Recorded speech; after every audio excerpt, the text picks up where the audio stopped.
এত ভালো লাগছিল যে আমি কিছু বলতে এসে অনেক কিছু শিখে যাচ্ছি এবং আপনাদের কথাগুলো শুনতে শুনতে আমি আমার বক্তব্যের মধ্যে আপনাদের কথাগুলো ইনকর্পোরেট করার চেষ্টা করেছি। অনেক ধন্যবাদ যারা ছিলেন। এটা খানিকটা গেট ক্র্যাশ করে ঢুকে পড়ার, মানে আমি একদম এই সাহিত্যের মানে ধারে কাছের লোক নই, কিন্তু অনেকদিন ধরে অনুভব করছিলাম যে একটু সাহিত্যিকদের সাথে যদি আমি একটু শেয়ার করতে পারতাম আমার কয়েকটা কথা, যেটা অনেক দিন ধরে আমি বয়ে বেড়ানো এই কারণে, কারণ এই প্রথমত হলো এই ঘরটা একটা অন্যরকম আবহ, সেখানে একটা বলার সুযোগ পাওয়া এবং এই বিষয়টা যেখানে আমি কি বলবো, শুধু বিজ্ঞান, ভূগোল, ইতিহাস কোন বিষয়টাকে উনি এই সাহিত্যের সাথে নিয়ে আসেননি সেই জায়গাটাকে। আচ্ছা, এখানে একটা কন্ট্রোলার ছিল যেটা ওইখানটাতে ম্যাডামকে দেওয়া হয়, সেই কন্ট্রোলার এখানে সাহিত্যিক ভূগোল যখন কথাটা সেন্টারটার নাম লিটারারি জিওগ্রাফি অ্যান্ড ট্রান্সলেশন, সেই জায়গাতে আমরা এই সাহিত্যিক ভূগোল এই ব্যাপারটা সাহিত্যের কাছে একরকম, একজন ভূগোলবিদের কাছে একরকম। আচ্ছা, এই দুটো যখন একসাথে মিলছে তখন কি সেটা সাহিত্য হচ্ছে না ভূগোল হচ্ছে না? দুটোর বাইরে একটা আলাদা ডাইমেনশন হচ্ছে। আমি নিজে যেটা ফিল করেছি একটু পড়াশোনা করতে গিয়ে একটু রেফারেন্সটা পাই, এই লিটারারি জিওগ্রাফি, এটা খুব রিসেন্ট 2022 সালের একটা বই, ইউনিভার্সিটি অফ টোকিও, প্রফেসর সিলা হংসের লেখা।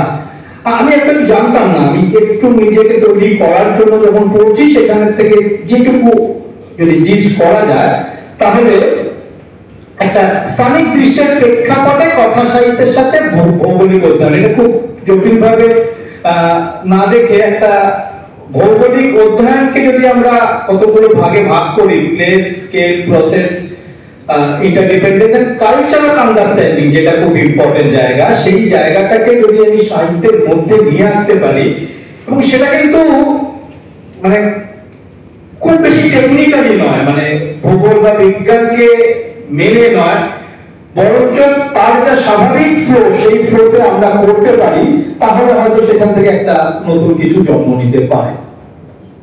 কারণ এই শব্দটা লিটারারি জিওগ্রাফি, মহাকবি কালিদাস এই শব্দটা শোনেননি অ্যাটলিস্ট, তাহলে পরে তিনি যখন লিখছেন মেঘদূত, সেখানে কিন্তু তিনি জিওগ্রাফির কথা লিখছেন। এবং আপনারা যদি একটু ভালো করে দেখেন, এই আর্টিকেলটা আমি পেয়েছিলাম, exploring the geographical data in Meghdoot, কিভাবে মনসুনের ক্লাউড, এবং এটা একটা খুব বিখ্যাত কাজ, মনসুন ক্লাউডের পাথওয়েটা সেই সময় আজ থেকে প্রায় ধরুন 1500 বছর আগে, মনসুনের পাথওয়ে কিভাবে একজন লিখছেন, যেখানে জিওগ্রাফির ডিটেইল ডেসক্রিপশন রয়েছে, পাহাড়গুলোর কথা, সেখানে কি ভেজিটেশন রয়েছে, কোন জায়গা দিয়ে যাচ্ছে। এটা কি লিটারারি জিওগ্রাফি নয়? এই ম্যাপগুলো পরে রিকনস্ট্রাক্ট করা হয়েছে কিভাবে মনসুন ক্লাউড যাচ্ছে, মানে এই সাহিত্যের সাথে আধুনিক যে বৈজ্ঞানিক পদ্ধতিগুলো রয়েছে সেগুলোকে যখন জোড়া করছে তখন খুব মজার মজার ইনফরমেশন আসছে। আবার লিটারারি জিওগ্রাফি বলতে গেলে এই বইটাকে আমরা বাদ দিয়ে ভাবতেই পারি না, round the world in 80 days, এবং সেখানে ভৌগোলিক ডেসক্রিপশন, এবং সবথেকে মজার জায়গা, খুব এক্সাইটিং যে কনক্লুশনটা হচ্ছে একটা জিওগ্রাফিক্যাল ফেনোমেনন, কি পৃথিবীকে পুরো ঘুরে এলে একটা দিন কমে যায়। কি অসাধারণ একটা ডেফিনিশন, যে এই কনসেপ্টটা দিয়ে একটা বাজি, ও ভাবছে হেরে গেল, কিন্তু যখন ফিরে এলো তখন একটা জিওগ্রাফিক্যাল ফেনোমেনা দেখিয়ে দিল, না সে হারিয়ে, সে কিন্তু জিতে এসেছে। তার মধ্যে সারা পৃথিবীর কতগুলো দেশ, এবং সেখানে কলকাতা, ভারতবর্ষ, তার কথাও কিন্তু রয়েছে। আমি সেই আলোচনার মধ্যে যাচ্ছি না। অবশ্যই এই গল্পটা মানে বাংলাতে যদি আমাদের আসতে হয়, যে মানে ভৌগোলিক সাহিত্য, চাঁদের পাহাড়ের কথা তো উঠে এসেইছে আমাদের কাছে, কারণ শঙ্কর যেভাবে যে জায়গাগুলোর কথা লিখেছে আমারও খানিকটা অভিজ্ঞতা হয়েছে বেশ কিছু জায়গাগুলোতে যাওয়ার। আফ্রিকান ভেল্ট যেটা যার মধ্যে দিয়ে শঙ্কর গিয়েছিল, সেখান দিয়ে খানিকটা আমার অভিজ্ঞতা রয়েছে জার্নি করার। তো এইগুলোকে যখন আমি মেলাতে যাই তখন ভাবি যে একটা জায়গাতে না গিয়ে কিভাবে এই কাজগুলো করা সম্ভব।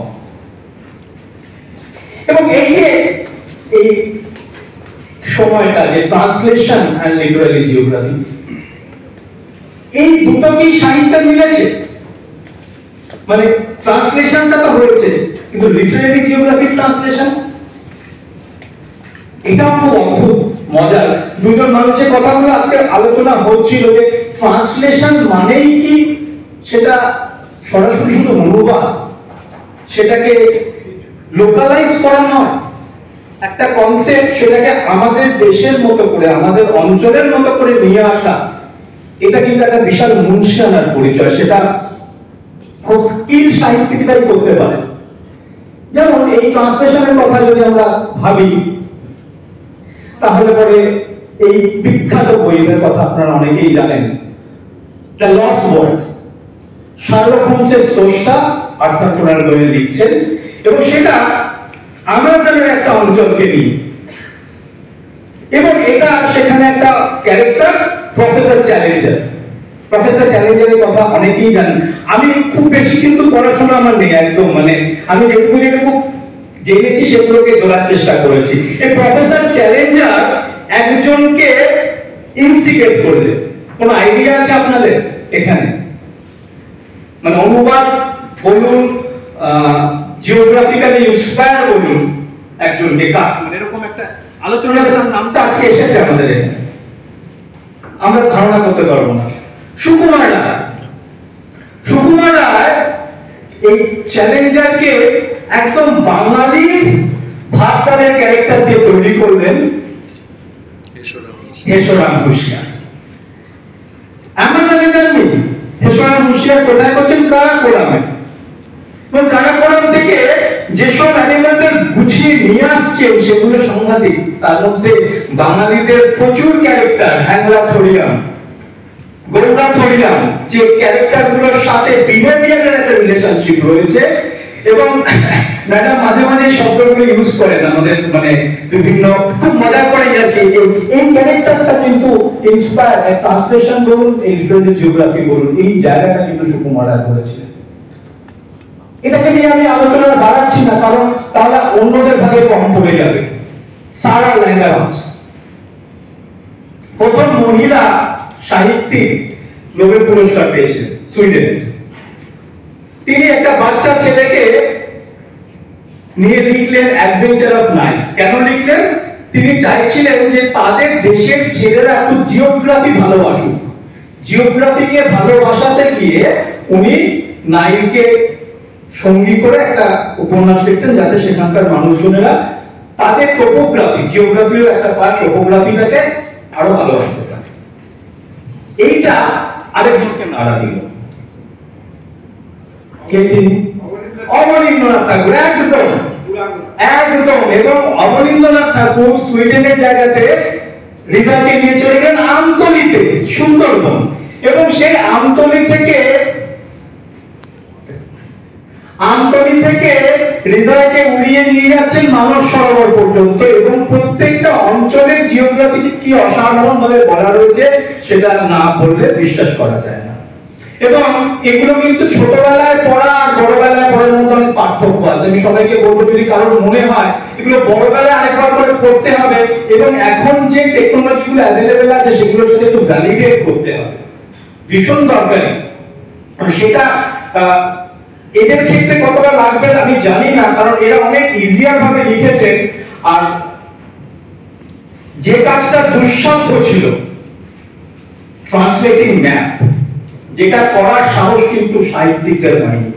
সাংঘাতিক কঠিন কাজ। আজকে এই কনসেপ্টটা আমি আপনাদের আলোচনাটা শুনতে শুনতে ভাবছিলাম, ট্রান্সলেশন কি শুধু সাহিত্যের হয়? না, ট্রান্সলেশন একটা ঘটনার হয়, ট্রান্সলেশন একটা কোন একটা আবিষ্কার তার হয়, যেটা করার সাহস কিন্তু কোন সাহিত্যিকের সেভাবে হয়নি। যে কারণে আজকে আমি এই জিনিসগুলো ভাবছি যে প্রেমেন্দ্র মিত্রকে কেন অন্যদের থেকে আমি আলাদা করি, কারণ উনি এই অ্যাটলাস এন্ড সায়েন্সকে ট্রান্সলেট করেছেন লিটারেচারে, যে কারণে ঘনাদা এখনো ভুলের মধ্যে সীমাবদ্ধ হয়ে গেছেন, কারণ ঘনাদাকে বোঝার মতো ইন্টেলেক্ট আমরা তৈরি করে উঠতে পারিনি বা আমরা সেই ম্যাচুরিটিতে পৌঁছাতে পারিনি। আমার একটা আক্ষেপ যে এরকম একটা বিষয়কে নিয়ে আজকে আমাদের বিশ্ববিদ্যালয়ে এত ইন্টারডিসিপ্লিনারি স্টাডিজ গুলো হচ্ছে, এই জায়গাটা যদি হয় I will be very happy. কারণ আমার লিমিটেশনটা আমি জানি যে আমার সাহিত্যে পেনিট্রেশন নেই, কিন্তু বিজ্ঞানের জায়গাটা কিভাবে আসতে পারে আমি সাহায্য করতে পারবো, কিভাবে কিভাবে আসছে আমরা যদি জার্নিটাকে একটুখানি দেখি। যে ঘনশ্যাম দাসের, আমরা সবাই জানি ঘনশ্যাম দাস কে, কারণ ঘনশ্যাম দাস অন্যদের থেকে আলাদা, কারণ মানে ঘনাদাকে ইউনিফাই করা হয় গুল দিয়ে, মানে কেউ যদি গুল দেয় তাকে মানে ঘনাদা একটা ইউনিট হয়ে গেছে যে এক ঘনাদা গুল, দু ঘনাদা গুল, এরকম ভাবে। বাট আমরা কেন এটাকে মানে গুল বলে ভাবছি? আমরা ঘনাদাকে যদি গুল বলি তাহলে কিন্তু আধুনিক বিজ্ঞানে তিনি নির্ভুল, আধুনিক বিজ্ঞানে তিনি নির্ভুল। আমরা কয়েকটা গল্প মানে ঘনাদাকে নিয়ে পুরো কাজটা যদি হয় তাহলে একটা অন্য জায়গায় যাবে, আমি দৃঢ়ভাবে বিশ্বাস করি। আমি কয়েকটা উদাহরণ দিচ্ছি, যদি এখান থেকে উৎসাহী কেউ এই উদাহরণগুলোকে নিয়ে ভবিষ্যতে একটু এগোতে পারেন তাহলে পরে অন্তত মানে প্রেমেন্দ্র মিত্রের প্রতি আমরা একটুখানি সুবিচার করতে পারবো। আর এই মানুষটিকে আমরা অনেক রকম ভাবে পেয়েছি, আমরা কবি, আমরা মানে উনার সিনেমা নিয়েও পরবর্তী ক্ষেত্রে মানে ওনার লেখা নিয়ে অনেক সিনেমা হয়েছে, উনি সিনেমা পরিচালনা করেছেন। এই মানুষটি যে কাজটি করেছেন সেটা আমার ক্ষেত্রে একটা কথা আমি ইউজ করি, ট্রান্সডিসিপ্লিনারি। উনি এই একটু আগে কথাটা না ভাষা বা এর গণ্ডি ঘর, আমি ছবিটা প্রথমে ব্যবহার করবো না ভেবেছিলাম, কিন্তু সেটা আমি করে ফেললাম। এই যে কনসেপ্ট, এটা আমরা বিষয়টাকে পড়াবার সময় ইউজ করি, কিন্তু আজকে আমার মনে হয়েছিল প্রেমেন্দ্র মিত্র কিন্তু এই ট্রান্সডিসিপ্লিনারি কনসেপ্টটাকে এত ভালোভাবে নিয়ে এসেছেন যেখানে ইন্টারডিসিপ্লিনারি মাল্টিডিসিপ্লিনারি হারিয়ে গেছে। আমি পড়তে পড়তে কখনো মনে হয় না আমি ফিজিক্সের একটা তথ্য পড়ছি বা আমি একটা খুব জটিল কেমিস্ট্রির কোন একটা ধাঁধা সমাধান করছি, খুব সহজ ভাবে সেটাকে নিয়ে এসেছেন, সেখানে ভাষা কোনো জায়গাতে বাধা হয়ে দাঁড়ায়নি। এই মুন্সিয়ানাটা যেভাবে উনি করেছেন সেখানটা থেকে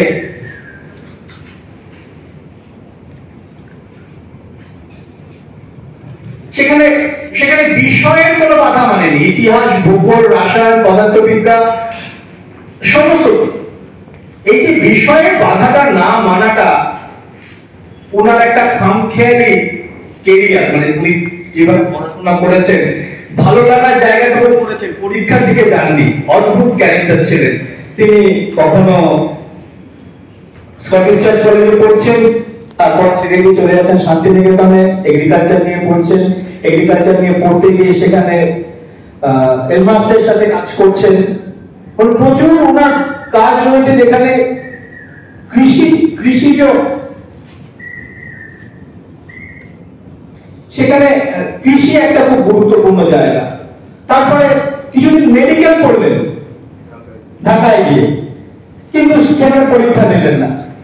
এই যে সমস্ত জায়গাগুলো ছিল, সেই জায়গাগুলো পরবর্তী ক্ষেত্রে ওনাকে অদ্ভুত অদ্ভুত কিছু লেখা লিখতে সাহায্য করবে। এবং তিনি নিজে বলছেন যে এটা এই রেফারেন্স আমি পরে দেব, স্প্যান পত্রিকাতে 74 সালে বলছেন, Ghanada is teller of tall tales, but the tales always have a scientific basis. I try to keep them as factually correct and as authentic as possible. এটা উনি জোর দিয়ে বলছেন। এবং আজকের দিনে দাঁড়িয়েও আমি বলছি, এটা আজ থেকে 60 বছর 70 বছর আগে লেখা গল্পগুলো কি প্রচন্ড ভাবে প্রাসঙ্গিক। আমি দু একটা উদাহরণ দেব, আমি জানি না আমার সময়, তুমি আমাকে একটু বলবে, যেখানে বলবে কিন্তু আমি সেখানে 5 মিনিটের মধ্যে ওয়াইন্ড আপ করবো। মানে প্রেমেন্দ্র মিত্র অফলাম, কারণ আমি কয়েকটা জায়গা এই লেখাটা দূর থেকে পড়তে একটু অসুবিধা হবে, মানে আমি জানি না পড়া যাচ্ছে সম্পূর্ণ, পড়া যাচ্ছে। আমি আন্দাজ করতে পারছি। এটা ঠিক না দেখতে পেলে এই ব্যাপারটা হবে না, কারণ ঘনাদাকে আমরা ক্লাসিফাই করেছি এখানে। ঘনাদা কোন কোন বিষয় নিয়ে কাজ করেছে, প্রথম যেটা দরকার যে কোন কোন বিষয়ের উপরে উনি কাজ করছেন। তিনি বায়োলজিক্যাল হ্যাজার্ডস, যেখানে আজকে কোন যুদ্ধ যদি হয়, যুদ্ধ হলে পরে আমাদের এখন একটা শঙ্কা হয় যে অ্যাটম বোমার থেকেও বেশি ক্ষতিকারক বায়োলজিক্যাল ওয়ারফেয়ার। এই বায়োলজিক্যাল ওয়ারফেয়ারের এগেইনস্টে তিনি কাজ করছেন। দুটো গল্প তার উপরে রয়েছে, মশা এবং পোকা। আরেকটা চিংড়ি, চিংড়িটা আছে লিমনিক ইরাপশন, মানে ও একটা রড, সেই রড থেকে গ্যাস বেরিয়ে আসে, সেই গ্যাস ওইটা আবার আমি চিংড়িটাকেও আমি দেখি চিংড়ি বৃত্তান্ত, এটা আফ্রিকান একটা লেক, সেই লেক থেকে কার্বন ডাইঅক্সাইড, এটা কিন্তু আমি আবারও বলছি এটা কিন্তু জাস্ট একটা মানে আমার মতো করে করা। আমি চাইছি এটার উপরে আরো আমরা যদি একসাথে একটা ইন্টারডিসিপ্লিনারি কাজ করতে, যে উদ্দেশ্যে আমরা ওকে বলা যে কেউ যদি এর উপরে গবেষণা করে, এটা একদম কয়েকটা গল্প, মানে এটা এক্সস্টিভ নয়। আমার কয়েকটা জায়গাতে মনে হয়েছে যে আমি যদি একটু ক্লাসিফিকেশনটা করে দিতে পারি, এরপরে যদি কেউ কাজটা করে তার ক্ষেত্রে একটা অন্যরকম ভাবে জায়গা হবে। সেখানে একটা স্পিসিস ভালনারেবিলিটি, একটা প্রজাতি কতটা ভালনারেবল সেটাকে নিয়ে উনি কাজ করছেন। সেখানে হাঁস এবং ঘনাদাকে ভর্তি। আবার high altitude hazards, even mount এভারেস্টের চূড়াতে যখন ঘনাদা যাচ্ছেন তখন কি ধরনের ঘটনা ঘটছে, এবং মাউন্ট এভারেস্টের চূড়ার ঘটনাটা একটা সাংঘাতিক এক্সপেরিয়েন্স। মানে ইয়েতির কোমরে বেঁধে উনি ছুটতে ছুটতে যাচ্ছেন এবং যাতে করে পরে লোকে বুঝতে পারে সেখানে টুপি রেখে আসছেন।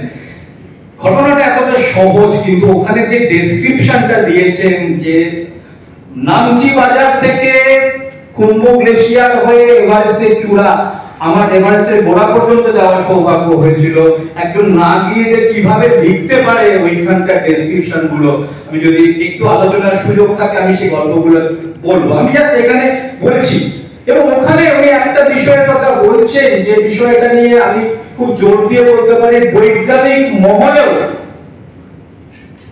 এখন অবধি সেভাবে গবেষণার আলো পৌঁছায়নি। ওখানে উনি বলছেন ইয়েতিরা রূপ বলে একটা শিকড় খায়, সেই শিকড়টা দেখে আমার শিকড় বলে মনে হয়নি, মনে হয়েছে কোনো একটা ছত্রাক। পরবর্তী ক্ষেত্রে বহুদিন বাদে এফআরআই থেকে আমার কাছে একজন গবেষণা করতে এসেছিল এই ছত্রাকটার উপরে কিভাবে ল্যাবরেটরিতে কাজ করা যায়, করানো সম্ভব কিনা। আমি বললাম আমার ল্যাবরেটরিতে সেই ফ্যাসিলিটি নেই, তুমি অন্য কোনো ল্যাবরেটরিতে যাও। এখন অবধি সেই ছত্রাকটাকে ল্যাবরেটরিতে কালচার করা যায়নি, যেটা উনি 1952 সালে লিখছেন, এবং এই ছত্রাকটার নাম বিজ্ঞানী মহলে খুব একটা লোক। তাহলে বলুন কিভাবে উনি এটা, এবং এই যে প্রোডাক্টটা এটা অফিওকর্ডাইসেপস বলে একটা ফাঙ্গাস, এই ফাঙ্গাসটার কথা উনি লিখছেন লোকাল নাম দিয়ে। এবং ওই ঠান্ডাতে যখন ইয়েতির সঙ্গে যাচ্ছে পকেটে দুটো ছিল, মানে পরে যখন গোলটা জানতে চাইছে যে একটা দুটো আপনার পকেটে ছিল না, বলবো ওই যখন আমি যাচ্ছি ঠান্ডায় মরে যেতে যেতে দুটো খেয়ে গিয়েছিলাম। এই যে সাহেবিয়ানা, এই যে মুন্সিয়ানাটাকে দিয়ে উনি একটা জায়গাতে পৌঁছাচ্ছেন, এরকম ভাবে আর্থকোয়েক, ভূমিকম্প হবে, ভূমিকম্প প্রেডিকশন, মানে ওদেরকে ট্রাইবালরা বেঁধে রেখেছে পুড়িয়ে মারবে বা সেদ্ধ করবে, সেরকম জায়গাতে উনি একটা মাশরুম আছে নড়াচড়া দেখে বলে দিলেন যে ভগবান ক্রুদ্ধ হয়েছে তোমাদের আচরণে, আমাদের ছেড়ে না দেবে। এই যে ইন্টারপ্রিটেশনটা একটা মাছকে দেখে করলে পরে উনি বলছেন কিভাবে উনি জাপানে গিয়ে এই যে জিওগ্রাফিক্যাল একটা গল্পের সাথে আরেকটা কালচারকে জুড়ে দেওয়া, কালচারকে জুড়ে দেওয়াটা জায়গাটা। আমি জাস্ট এটা আমি একটু বলি, টাইডাল ওয়েভ, সুনামির কথাটা বাঙালিতে আমরা কিন্তু শুনিনি, অনেক পরে সুনামি আমাদের কাছে পরিচিত হয়েছে 2004 সালে। তার আগে এটাকে বলা হতো টাইডাল ওয়েভ। এই টাইডাল ওয়েভের উপরে উনি ঘড়ি বলে একটা গল্প দিচ্ছেন। এই গল্পগুলোকে প্রত্যেকটাই আলোচনা করা যায়। সেখানে উনি কার্বন সিকুয়েস্ট্রেশন, মানে যখন কেলভিন তার কেলভিন সাইকেলের জন্য নোবেল পুরস্কার পাচ্ছেন, তার আলোচনা রিসার্চ পেপারটা উনি পড়েছেন। কেলভিন তখনও নোবেল প্রাইজ পাননি, তার 2 বছর আগে উনি শিশি বলে গল্পটা লিখলেন, যেখান থেকে ফটোসিনথেসিস, একটা সাবমেরিনের মধ্যে কার্বন ডাই অক্সাইড পলিউশন হয়ে গেছে, সেখানে উনি একটা ক্লোরেলার শিশি দিয়ে অক্সিজেন তৈরি করছেন। এটা অদ্ভুত টেকনোলজি, যেটা কিন্তু বাস্তবে করা সম্ভব। এই উনি লিখেছেন কল্পবিজ্ঞান। আমি কিন্তু এটাকে কল্পবিজ্ঞান বলি না, কারণ কোনোটাই কল্পনা ছিল না। প্রত্যেকটা পাবলিশ পেপার, রিসার্চ পেপার, সেগুলোকে উনি অ্যানালাইসিস করেছেন। এখন প্রশ্নটা আসবে যে জিওগ্রাফিটা বাদ যাচ্ছে, বিজ্ঞানটা হয়ে যাচ্ছে, কারণ এই পার্টটা না ক্রস করলে আমি জিওগ্রাফিতে যেতে পারবো না। কারণ এই যে ঘটনাগুলো ঘটছে প্রত্যেকটার একটা প্রচন্ডভাবে জিওগ্রাফিক্যাল বেস রয়েছে। কোন ঘটনাটাই কলকাতার বুকে ঘটছে না। আজকে এই যে মাছটার কথা বলা হচ্ছে বা এই কার্বন সিকুয়েস্ট্রেশন কথাটা বলা হচ্ছে, সেটা আটলান্টিকের কোনো একটা দ্বীপ থেকে উনি যাত্রা শুরু করছেন, যে দ্বীপটার নাম আমাদের কিন্তু পরিচিত নয়। এরকম ভাবে রেডিওঅ্যাক্টিভিটির মতো একটা জটিল বিষয়। আমি একটা ছোট্ট গল্প বলবো, যে ল্যাঙ্গুয়েজের কথা বলা হচ্ছে না, উনি একটা অভিযানে যাচ্ছেন, সেই অভিযানের মধ্যে কিছু দুষ্টু লোক রয়েছে যারা গোপনে কিছু একটা কাজ করতে যাচ্ছেন। উনি কিভাবে বুঝলেন? উনি ভেবেছিলেন তারা সোনা খুঁজতে যাচ্ছেন। হঠাৎ করে উনি দেখলেন যে ওদের দলের একজনের কাছে গেগার মুলার কাউন্টার বলে উনি একটা লেখা লিখছেন। কথাটা কিন্তু মানে গেগার মুলার কাউন্টার চলতি ভাষায় উনি লিখছেন, আসলে সেটা গাইগার মুলার কাউন্টার। গাইগার মুলার কাউন্টার আমি আজ পর্যন্ত কোন সাহিত্যিক এত সহজভাবে লিটারেচারের মধ্যে ঢুকিয়ে দিয়েছেন, যেটা দেখে উনি বুঝে গেলেন এরা কোন তেজস্ক্রিয় কিছু খুঁজতে যাচ্ছেন। পরে দেখা গেল ওই টিমটা পিচ ব্লেন্ড খুঁজতে যাচ্ছে, বলতে যে ওই পিচ ব্লেন্ডটা পেলে নাৎসিরা আগে একটা বোম ব্যবহার করতো। উনি কিভাবে সোশ্যালি লিঙ্ক করছেন জায়গাটাকে, এই অদ্ভুত রকম ভাবে এই ঘটনাগুলো। তিনি মাছ বাঁচাচ্ছেন ঘটনা, ওয়েল কনজারভেশন, কোরাল রিফ বাঁচাচ্ছেন, ইনভেসিভ স্পিসিস, যেটা এখনকার দিনে একটা খুব বড় সমস্যা, সেটা আমরা কি গান শুনি, মানে মিউজিক্যাল থেরাপি, সেটা দিয়ে একটা ইনভেসিভ স্পিসিস কন্ট্রোল। তো এরকম অজস্র জায়গা। নাচ বলে যে গল্পটা, মৌমাছির ড্যান্স, এটাকেও নোবেল পুরস্কার দেওয়া হয়েছিল। সেই নোবেল পুরস্কার যখন পাচ্ছেন, উনি প্রত্যেক বছর একটা করে গল্প লিখতেন, এবং সেই বছরের গল্পের জন্য উনি সারা বছর ধরে ভূগোল, বিজ্ঞান, ইতিহাসকে জমিয়ে রাখতেন। সারা বছর ধরে জমিয়ে রাখার পরে পূর্ণবার্ষিকীতে উনি লিখছেন ওই বছরের যে সায়েন্টিফিক থিমেটিক যে জায়গাগুলো, সেগুলোকে নিয়ে। নাচ যে বছর বি ডান্সের উপর নোবেল প্রাইজ পাচ্ছে, সেই বছর উনি লিখছেন উনি কিভাবে একটা মৌমাছির নাচ দেখে শত্রু শিবির থেকে বেরিয়ে আসতে পেরেছিলেন। এই যে ঘটনাগুলো, এই ঘটনাগুলোর সূত্রপাত কিন্তু 72 নম্বর বনমালী নস্করবেন। এই বাড়িটা কাল্পনিক, বনমালী নস্করবেন রয়েছে, এবং এরকম উৎসাহী মানুষ এই লেখার রেফারেন্সটা অনেক পুরনো। এটা খুঁজতে খুঁজতে এই চর্চা করতে গিয়ে পেলাম 1986 সালে একটা লেখা, জ্ঞান বিজ্ঞান পত্রিকাতে একটা লেখা বেরোয়, এই দুটো পাতাই সেখান থেকে নেওয়া। সেকেন্ডটা এই 72 নম্বর বনমালী নস্করবেন থেকে বিশ্ব পরিক্রমা। এটা যখন প্রথম ট্যাগটা একটু পড়লে পরে বুঝতে পারবেন, কারণ আমি যে কাজটা করতে চেয়েছি, আমার পূর্বসূরি অনেকেই এই কাজটা করতে চেয়েছেন, কেন পারেননি? সিদ্ধার্থ ঘোষ, উনি লিখছেন কি যে মতিচ্ছন্ন হয়েছিল, সম্পাদককে বলেছিলাম পৃথিবীর একটা আউটলাইন ম্যাপ কিনে রাখবেন, একবারও ভাবিনি এমন ফ্যাশনে পড়বো। ভাবা উচিত ছিল, ভূগোল হাটকানো বিদ্যার্জনে টক্কর দিতে গিয়ে 72 নম্বরের কি হাল হয়েছে সেটা জানাই। পৃথিবীর আউটলাইন ম্যাপটা ফুটকি বসানোর দরকার কি? এক শিশি কালি ওর উপর উল্টে দিলেই তো হয়ে যায়। ফুটকি বসানো যায়, কালি উল্টে দেওয়া, তাই ঘনারা এতগুলো জায়গায় গেছে। কি সহজভাবে লেখাটা লিখেছেন, এবং লিটারেরি ভাবে এই মানে ঘনাদার যাওয়া জায়গাগুলোকে নিয়ে যখন আমি এই আজকে নির্ময়ের যে জায়গাটা লিটারেরি জিওগ্রাফি, সেটার একটা সহজ সমাধানের জায়গাটা, যে ঘনাদা 72 নম্বর বনমালী নস্করবেন থেকে কোথায় কোথায় গিয়েছে। এই জায়গাটা ইন্টারঅ্যাক্টিভ, মানে আমরা সময় থাকলে পরে আমরা মানে এখানে জায়গাতে ক্লিক করলে সেই জায়গাটাতে কি ঘটনা ঘটেছিল সেটা করা যাবে। কিরকম ভাবে, ধরুন আমরা যদি একটা জার্নি শুরু করি, যে প্রথম গল্প ঘনাদা কোথায় থাকছেন সেই গল্পটা, সেই গল্পের জায়গাটা আমরা গিয়ে পৌঁছাবো রাশিয়ার সব থেকে বড় দ্বীপ সাখালিন আইল্যান্ড, সেই আইল্যান্ডে উনি করছেন। জাস্ট পরের গল্প, পরের বছর তিনি চলে যাচ্ছেন একদম আফ্রিকা, বার এল রিভার, পোকা বলেন, পোকার পরে পরের গল্প আবার সাত সমুদ্র জালটি পার করে নিউ হেব্রাইটিস আইল্যান্ড, নিউজিল্যান্ডের কাছে একটা। এইভাবে সারা পৃথিবীর বহু জায়গাতে, আমি এই ম্যাপটাকে যদি সময় থাকে এটাকে কন্টিনিউ করবো, আমি এর মধ্যে যাচ্ছি না। শুধু যদি মশার গল্পটা দিয়ে ধরি, মানে গল্পগুলো এরকম ভাবে ব্যাকগ্রাউন্ডটা হয় যে যারা পড়েছেন তারা জানেন।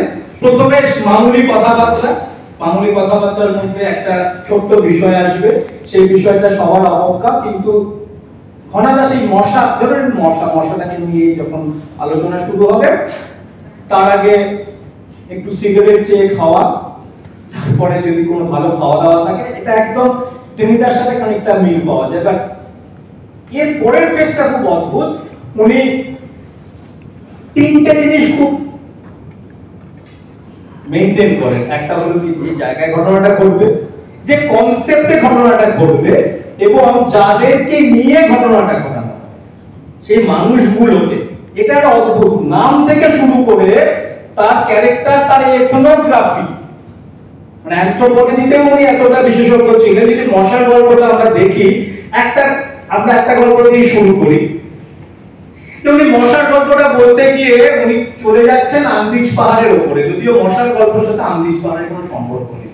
কারণ উনি কিছু উপমা দিচ্ছেন যে আন্দিজ পাহাড়ের উপরে একটা শকুন বাস করে, যে শকুনটা, এটা আমারও জানা ছিল না যে এই উড়ন্ত পাখিদের মধ্যে আন্দিজের কন্ডর, যে vulture, that is the largest উইংস্প্যানের পাখি। এই ইনফরমেশন গুলো চট করে নেওয়াটা সম্ভব হয় না, কারণ আন্দিজ পর্বতটা কল্পনা করতেই আমাদের মাথা খারাপ হয়ে যায়। তার উপরে বাস করছে একটা শকুন, সেই শকুনটার অত বড় ডানার স্প্যান, কজন বা আমরা গল্পটা পড়ার সঙ্গে সঙ্গে সার্চ করে করে দেখি, আগে তো সেটা ছিলই না। ফলে আমরা এই তথ্যগুলোকে ওভারলুক করে যেতাম, ওভারলুক করে যাওয়ার জন্য আমরা ইনফরমেশন লস করতাম। ইনফরমেশন লস করতে করতে যখন লাস্টে গিয়ে পৌঁছাতাম, উৎসাহটা পারত না। যদি আমরা সবকটা জায়গা ধরতে পারি, সবকটা জায়গাকে একটু অ্যানালিসিস করতে পারি, তাহলে পরে দেখবো যে অদ্ভুত রূপকথা তৈরি হচ্ছে বৈজ্ঞানিক সত্যতা, রূপকথা। কারণ সত্যি এইগুলো কিন্তু একটা ইমাজিনারি নয়, এর প্রচুর ভিডিও পাওয়া যায়, এর প্রচুর স্টিল ছবি রয়েছে, এবং আমার তথ্যগুলো যেগুলো পাওয়া, সেগুলো তো সব আমি সোর্সগুলো যতটা সম্ভব সোর্সগুলো পেয়েছি, আমি দিয়ে দিয়েছি।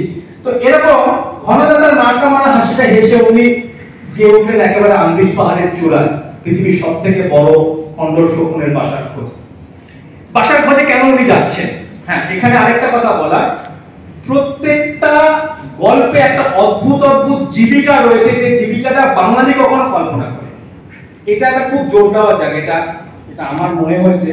এবং এই বাঙালিদেরকে এই অদ্ভুত জীবিকাগুলোতে ইনস্টিগেট করাটা ওনার একটা প্রধান উদ্দেশ্য ছিল। কারণ উনি চাইতেন বাঙালি এরকম জীবিকা নেই, মানে কোথাও উনি সার্কাসের দলের জন্য অ্যানিমেল খুঁজতে যাচ্ছে, কোন সময় কোন চিড়িয়াখানা ওনাকে অ্যাপয়েন্টমেন্ট দিয়েছে সে চিড়িয়াখানার জন্য অ্যানিমেলদেরকে খুঁজতে, বা কোনো একটা ওষুধ কোম্পানি তাকে দায়িত্ব দিয়েছে খুব জটিল কোনো একটা গাছপালা খুঁজে নিয়ে আসার জন্য, বা কোন রত্ন ব্যবসায়ী তাকে দায়িত্ব দিয়েছেন পার্টির। এই গল্পেই রয়েছে, এই গল্পটাই, মানে যে জীবিকাটার কথা উনি বলছেন, কেন ঘুরে বেড়াচ্ছেন উনি, ঘুরে বেড়াচ্ছেন, আচ্ছা সেটা আমি সময়ে বলবো। এবারে ওর সাথে কারা অ্যাসিস্ট করছে কারা? যে অঞ্চলে যাচ্ছে সেই অঞ্চলের একদম অথেন্টিক আদিবাসী, মানে তাদের ক্যারেক্টারিস্টিক্স, তাদের স্কিন কালার, তাদের হাইট, তাদের বিহেভিয়ার, সমস্ত। এখানে এই যে বরোডো জাতির কথা বলছে, বরোডো জাতি was very famous for their observation. এই অবজারভেশনটাকে উনি বলছেন 12 কিলোমিটার দূর থেকে চোখের পাশে আঙুল রেখে সে জায়গাটা সম্পর্কে একটা ধারণা দিয়ে দিল। এটা কিন্তু গল্প কথা নয়, এটা কোনো গল্প কথা নয়, কারণ এই যে জাতিটা সম্পর্কে বলছে তাদের তীক্ষ্ণ দৃষ্টির কথা এস্টাবলিশড। এবং তারা তাকে অ্যাসিস্ট করছে সেই জায়গাতে পৌঁছে দেওয়ার জন্য।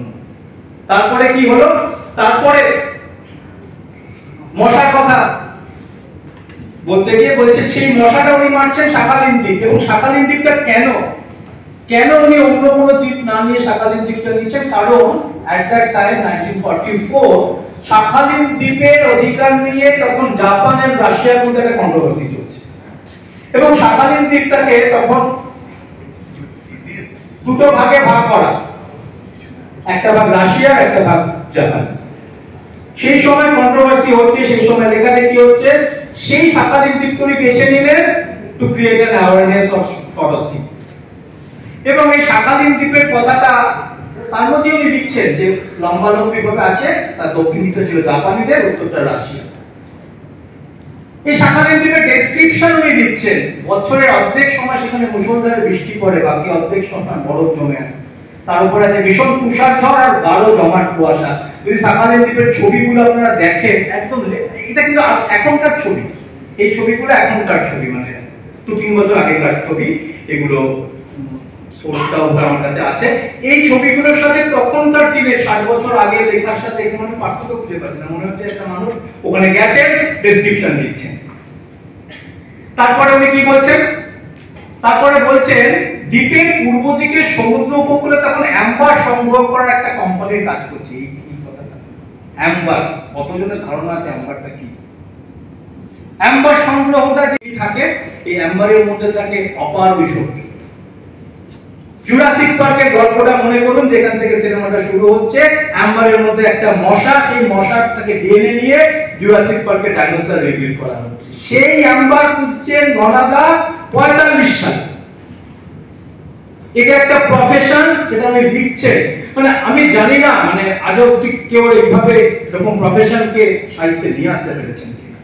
এবং এই শাখালিন কেন অ্যাম্বারটা কেন, পরে দেখা যাচ্ছে যে শাখালিন অ্যাম্বার বলে একটা আলাদা অ্যাম্বার রয়েছে, যে কারণে উনি সেই ইনফরমেশনটা পেয়েছিলেন, সেখান থেকে উনি বললেন শাখালিন অ্যাম্বার।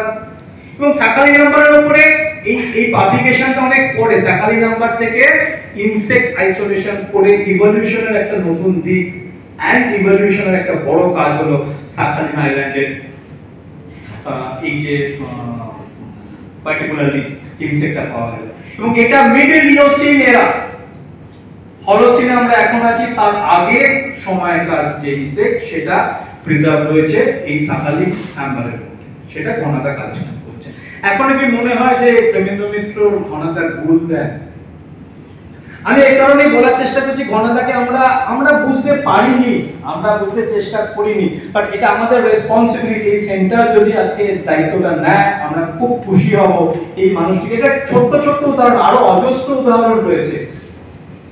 শাখালিন দ্বীপের যে এক্সিট এন্ড এন্ট্রি পয়েন্ট বলছেন, সেই রুটওয়েটাও এখন চালু। আলেকজান্দ্রভস্ক থেকে ভ্লাদিভস্টকের স্টিমার, এটা একটা very famous ferry route in that region. এই ফেরি রুটের কথা উনি লিখছেন, এবং এই ফেরি রুটটাই একমাত্র রুট, ফলে যে চুরি করে পালাবে তাকে এই রুটটা দিয়ে যেতে হবে, ফলে ঘনাদা এই রুটটাকে অবজারভেশন করছে। এবার কি হচ্ছে, এবার ইন্টারঅ্যাকশন হচ্ছে এই শাখালিন আইল্যান্ডের ভালুকের সাথে। এই ভালুক তার টেন্টে ঢুকে পড়ছে। এই যে নাটকীয়তাগুলোকে নিয়ে আসা, যে ওখানকার অ্যানিমাল লাইফ, এটাও আবার উনি করেছেন। যেখানে উনি লিখেছেন সেখানে ট্রাইবালদের সম্পর্ক যেমন বলেছেন, সেখানকার অ্যানিমাল লাইফ এন্ড ফুড, খাবারটাও ছাড়েননি। তাহলে কি এটা জিওগ্রাফি নয়? একটা জিওগ্রাফিকে কি শুধুমাত্র জিওগ্রাফি বইয়ের ডেফিনেশনের মধ্যে দিয়ে বলতে হবে? ওখানকার অ্যানিমালদের সম্পর্কে উনি বলেছেন, খাবার সম্পর্কে তো উনি বলেছেন। খাবারের জায়গাটা আমি পরে আসছি। লীলা মজুমদার আলাদা করে একটা লেখা লিখেছিলেন ঘনাদার খাবারের উপরে, সেটা আমি আজকে এখানে আলোচনার মধ্যে আনছি, লেখাটা পারলে পরে পড়বেন। আচ্ছা, বাদামি ভাল্লুকের পরে এবার একদম হার্ডকোর গবেষণাতে নিশিমারা, যে আর নামগুলো, যে অঞ্চলের নাম একদম সেখানকার যে তথ্য নামগুলো যেমন হবে, যখন যেহেতু এটা জাপানের কাছাকাছি অঞ্চল, তার জন্য উনি নিশিমারাকে নিয়ে এসেছেন। নিশিমারার ল্যাবরেটরি, সেই ল্যাবরেটরি ডেসক্রিপশন, একটা সুন্দর ডেসক্রিপশন উনি রেখেছেন। এই ল্যাবরেটরিটার পরে উনি যে মশার কথাতে যাচ্ছেন, সেখানে উনি ডেসক্রিপশনটা দিচ্ছেন যে মশার কামড় থেকে কিভাবে রোগ ছড়ায়, সেটার উপরে একটা অ্যাওয়ারনেস করছেন। এই অ্যাওয়ারনেসটা বলতে গিয়ে উনি বলছেন গায়ের উপর বসে প্রথমে একটি যন্ত্রে সেই চামড়া ফুটো করে, তারপরে একটি যন্ত্রে মুখের লালা সেখানে লাগিয়ে দিয়ে আমাদের রক্ত যাতে চাপ বেঁধে না যায় তার ব্যবস্থা করে, এরপরে তৃতীয় নল দিয়ে সে রক্ত শুষে নেয়। এই যে কথাটা উনি গল্পে লিখছেন, ঠিক এই লেখাটা রিসার্চ পেপারে পাবলিশ হচ্ছে তার অন্তত 20-30 বছর পর। ঠিক যেভাবে উনি কথাগুলো গল্পের মতো লিখছে, এটা এই সোর্সটা আমি দিয়ে দিয়েছি, এটা খুব সম্ভবত তার 30 থেকে 40 বছর পরে এই রিসার্চ পাবলিকেশনটা হচ্ছে। মেকানিজম উনি কিন্তু গল্পের মতো করে উনি সেখানে বলছেন। সেখানে তিনি বলছেন যে জীবাণুটা ঢুকছে ওই দ্বিতীয় যন্ত্রের লালা থেকে, মশার জন্মের পরে যদি কোনো উপায়ে তার লালায় এমন রাসায়নিক পরিবর্তন করে দেওয়া যায় যে বিষাক্ত ম্যালেরিয়া জীবাণু তার মধ্যে বাঁচতে পারবে না, তাহলে পরে ম্যালেরিয়া হবে না। এবং উনি যখন লিখছেন, অলরেডি তার কিছুদিন আগে রোনাল্ড রস নোবেল পুরস্কার পেয়েছেন। একজন বাঙালি তার সাথে কাজ করতেন, তাকে কিচ্ছু দেওয়া হয়নি। কিশোরী মোহন গাঙ্গুলি, আমি জানি না আপনারা নাম শুনেছেন কিনা, কিশোরী মোহন গাঙ্গুলি রোনাল্ড রসকে একটা আইডিয়া দিয়েছিল যারা মশারিতে শোয় তাদের ম্যালেরিয়া হয়, and that create a miracle। পরবর্তী ক্ষেত্রে কিশোরী মোহন গাঙ্গুলির জন্য এটা অন্য গল্প, জগদীশ বোস এবং প্রফুল্লচন্দ্র রায় তাদের ছবি আমি এখানে দেখতে পাচ্ছি, তারা গিয়ে প্রিভি কাউন্সিলে অ্যাপিল করলেন যে এই লোকটিকে কেন গুরুত্ব দেওয়া হবে না, মশার কামড়ের, মশার ম্যালেরিয়া সংক্রান্ত ব্যাপারে রোনাল্ড রসের সঙ্গে ইনারও সমান কৃতিত্ব। পরবর্তী ক্ষেত্রে ওনাকে একটা আলাদা করে মেডেল দেওয়া হয়েছিল, নোবেলের শেয়ার দেওয়া হয়নি, দ্যাটস এ ডিফারেন্ট স্টোরি। এইখানে উনি বলছেন আমার গবেষণাগারে মশার লালার পরিবর্তনের সেই চেষ্টা আমি করছি। মশার লালাতে কি পরিবর্তন? মশার লালাতে এই গবেষণা কাজটা 2023 সালের কাজ। এটা একটা 2023 সালের গবেষণার কাজ, যেখানে মশা লালার প্রোটিনের চেঞ্জ করাটাকে নিয়ে একটা গবেষণাপত্র পাবলিশ হয়েছে। এরপরে সেই মশাটা নিশিমারাকেই কামড়াবে, এন্ড মশা এবং নিশিমারা একসাথে, মানে গল্পটার শেষটা হচ্ছে কিন্তু খুব সাধারণভাবে, মানে খুব সাধারণভাবে চটটা মারা হলো, মশাটাও নিশিমারাকে কামড়ালো, মশাটাও মরলো, নিশিমারাও মরলো, গল্পটা এখানে শেষ হয়ে গেল। কিন্তু যেটা ইন্টারেস্টিং হলো, গল্পটা শেষ হওয়ার পরেও তারপরে বলছেন জীবনে আর মশা মারার প্রবৃত্তি হয়। প্রশ্নটা এলো, এই কনসেপ্টটা মশাটাকে নিয়ে উনি প্রথম ঘনাদা লিখছেন, ফার্স্ট স্টোরি অফ ঘনাদা 1945। কেন মশা? এটা পরবর্তী ক্ষেত্রে একটা আর্টিকেল বেরোলো, এটাও খুব বিখ্যাত লেখা হয়েছিল, যে হিটলারের সেনাপতি সে এইভাবে মশাকে দিয়ে যুদ্ধের অস্ত্র হিসাবে ব্যবহার করার জন্য একটা বড় প্রজেক্ট নিয়েছিল, যেটা সিক্রেটলি করা হয়েছিল। এবং এই ঘটনাটা তাকে মনে করায় যে এই যে সিক্রেটলি একটা মানে নাজিরা করছে, সেই ঘটনাটাকে একটা গল্পের মধ্যে দিয়ে নিয়ে আসা, এবং সেটার আলটিমেটলি ফেটটা কি হলো সেটা উনি নিয়ে এসেছেন, যে জীবনে তারপরে আর মশা মারার প্রবৃত্তি হয়নি, কারণ তার আর প্রয়োজন হয়নি। এটা হলো ওনার প্রথম গল্প। এরকম ছোট ছোট অনেক গল্প রয়েছে। যদি আমরা ভাবি যে তখন তো গুগল ছিল না, তাহলে একটা মানুষ কিভাবে এই ঘটনাগুলো লিখছে, মানে এবং নির্ভুল লিখছেন। সেখানের মধ্যে আমি তো দেখালাম যে মানে একটা গল্পের এবং সবকটা গল্প নিয়ে যদি আমরা একটু গবেষণা করি, এবং ইট রিকোয়ার্স রিসার্চ, আমরা যদি সবকটা গল্প নিয়ে এরকম গবেষণা করি, তাহলে দেখবো প্রত্যেকটা গল্পের পেছনে মানে 1 বছরের একটা তথ্য সমৃদ্ধ আউটপুট হলো গিয়ে এই আর্টিকেল। তাহলে কোত্থেকে জানতে পাচ্ছেন? উনার একটা অদ্ভুত হবি ছিল, সেই হবিটা হলো ম্যাপ দেখা, অ্যাটলাস পড়া, অ্যাটলাস এবং মানে গ্লোব। উনার কাছে অ্যাটলাস এবং আরেকটা জিনিস উনি করতেন, যেটা ওনার ভীষণ রকম শখের জায়গা ছিল, সেটা হলো সেই সময়ে ন্যাশনাল জিওগ্রাফিক ম্যাগাজিন বাড়িতে রাখতেন। মানে এটা ভাবা যায় না, মানে এখনো অনেকেই বাড়িতে রাখার কথা কমজনই ভাবতে পারেন, ন্যাশনাল জিওগ্রাফিক বাড়িতে রাখতেন এবং অন্নদাশঙ্কর রায় লিখছেন যে একটা সময় উনি খুব মানে মন মরা, মেয়ের বিয়ে হবে, ন্যাশনাল জিওগ্রাফিক বিক্রি করে মেয়ের বিয়ে দিচ্ছেন, সেটা উনি মন থেকে মেনে নিতে পারছেন না, ওই শখের বইগুলো বিক্রি করে দিয়ে মেয়ের বিয়ে দিতে হচ্ছে, কিন্তু উনি লিখছেন। এবং এই লেখাগুলো কি সাংঘাতিক লেখা। আমরা আর দু একটা যদি উদাহরণ দেখি, এই নুরি বলে যে গল্পটা, এটা একটা আগ্নেয়গিরির এক্সপ্লোশন হচ্ছে। আগ্নেয়গিরির এক্সপ্লোশনটা কিভাবে হচ্ছে, তো হিরে কালেকশনে গেছে, এই হিরেটা তুলতে গিয়ে যেটা হলো, সেই একটা ক্যাভিটি তৈরি হলো, সেই ক্যাভিটি দিয়ে একটা জল ঢুকতে লাগলো, সেই জলটা কোথায় গেল, একটা ক্রেটার, মানে আগ্নেয়গিরির যে জ্বালামুখ, সেই জ্বালামুখের মধ্যে। সেটা অদ্ভুত ডেসক্রিপশন, সেই ডেসক্রিপশনের মধ্যে দিয়ে গিয়ে এই যে দ্বীপটার কথা আমি একটু আগে বলছিলাম, নিউজিল্যান্ডের পাশে একটা ছোট্ট দ্বীপ, সেই দ্বীপটা একটা সময় সেখানে আগ্নেয়গিরির এক্সপ্লোশন হয়েছে, সেইটাকে উনি লিঙ্ক করলেন এই ঘটনাটার সাথে।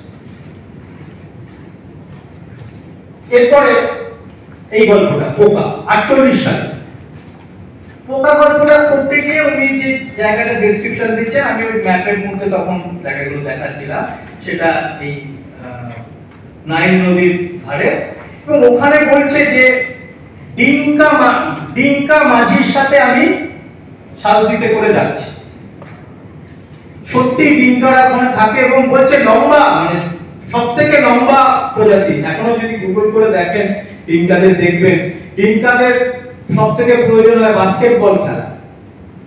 ডিঙ্কার লোকেরা বাস্কেটবলের, জাস্ট গুগল করে দেখুন ডিঙ্কাজ ইন বাস্কেটবল প্লেইং, আপনারা দেখবেন বাস্কেটবলের বাস্কেটটাকে হাত দিয়ে এইভাবে চলছে, তার জন্য ডিঙ্কাদের সাংঘাতিক ডিমান্ড। সেই ডিঙ্কা মাঝি ঘনাদাকে নিয়ে যাচ্ছে কঙ্গো নদীর উপর দিয়ে, যেখানে গিয়ে উনি সিস্টোসারটা গ্রেগেরিয়া বলে একটা সাংঘাতিক পোকা, সাংঘাতিক কিছু না, কারণ উনি ওটাকে পঙ্গপাল লিখলে সহজ হতো, উনি পঙ্গপাল না লিখে লিখছেন ওই বিজ্ঞানসম্মত নামটাকে নিয়ে আসছেন, কারণ উনি চাইছেন যে একটু অন্যভাবে জিনিসটাকে প্রেজেন্ট করতে। সেই সিস্টোসারটা গ্রেগেরিয়াকে আইডেন্টিফাই করছেন ওই ডিঙ্কা মাঝির সাথে কঙ্গো নদীতে যেতে। এই যে ব্যাকগ্রাউন্ডটা তৈরি করছেন, এটা কিন্তু এই আমাদের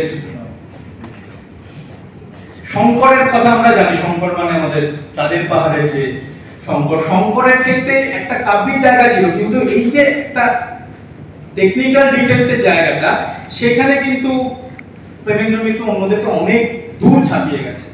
ডিঙ্কাদের সাথে সাথে উনি কাজ করতে গিয়ে কিভাবে বলছেন যে একটা পঙ্গপাল দিয়ে কিভাবে ইহুদিরা প্রুশিয়ানদেরকে প্রতিশোধ নিতে চায়, পঙ্গপাল ছড়িয়ে দিই, এবং সেই পঙ্গপালটা কোথা দিয়ে যাবে, কোন রুট দিয়ে যাবে, তার একটা অদ্ভুত জিওগ্রাফি রয়েছে, এবং পঙ্গপাল দিয়ে একটা দেশের ইকোনমিকে কিভাবে বসিয়ে দেওয়া যায় সেই পরিকল্পনাটা ছিল, এবং সেই পরিকল্পনাটাকে ঘনাদা গিয়ে বানচাল করে। ভাবুন এই যে এটা ব্যাকগ্রাউন্ড, এবং মানে ব্যাকগ্রাউন্ডটা করতে গিয়ে যে তথ্যগুলো নিয়ে এসছে, সেখানে কোনো ফাঁকফোকর নেই। এই গল্পটার কথা বলছিলাম, এই এটা কাঁচ গল্পটা, এই কাঁচের যে ব্যাকগ্রাউন্ডটা, সেখানে বলছেন এই অ্যাঙ্গোলা যে কান্ট্রিটা, এই অ্যাঙ্গোলা কান্ট্রিতে উনি অভিযান করতে যাচ্ছেন। এই অভিযান হয়তো সোনার খোঁজে তখন উনি যাচ্ছেন, সেখানকার যে উপজাতিরা রয়েছে, বান্টু নিগ্রো জাতের কাফরিরা একদম স্বাধীনভাবে সেখানে থাকে, এবং সেখানে উনি বলে দিচ্ছেন সেখানে পর্তুগিজ শাসন করছে, কিন্তু রেলটা চালায় ব্রিটিশরা। অদ্ভুত ডেসক্রিপশন, সুন্দরভাবে লিখছেন, দেশটা পর্তুগিজরা তা বলে, কিন্তু রেলটাই মেরেছে। মানে ছোট্ট করে একটা ইনফরমেশন আমাদের কাছে, কিন্তু এগুলো সত্যিই তাই পরবর্তী ক্ষেত্রে সেই ইনফরমেশনগুলো দেখা যাচ্ছে। এবং এই গল্পেই উনি সেই গেগার মুলার কাউন্টারের কথা বলছেন। এই গেগার মুলার কাউন্টারটা দেখে ওনার সন্দেহ হলো যে এরা কিন্তু এমনি কিছু করতে যাচ্ছে না, গভীর রহস্য রয়েছে। তখন দেখা গেল যে এই পিচ ব্লেড, এবং সত্যি সত্যি আপনারা যদি দেখেন এখানে এটা একটা আধুনিক, এই দুটো প্রজেক্ট রিসেন্ট আমি একটা কাজ করতে গিয়ে খুঁজে দেখলাম, এই অ্যাঙ্গোলার পাশে এই দুটো বড় ইউরেনিয়াম প্রজেক্ট স্টিল এক্সিস্টিং। কিভাবে একটা মানুষ 48 সালে লিখছে, মনে হচ্ছে না আরো আরো আরো গবেষণা হওয়া দরকার এই মানুষটাকে নিয়ে। সবাই মিলে যদি আমরা একটুখানি ভাবতে পারি তাহলে পরে বেটার হয়।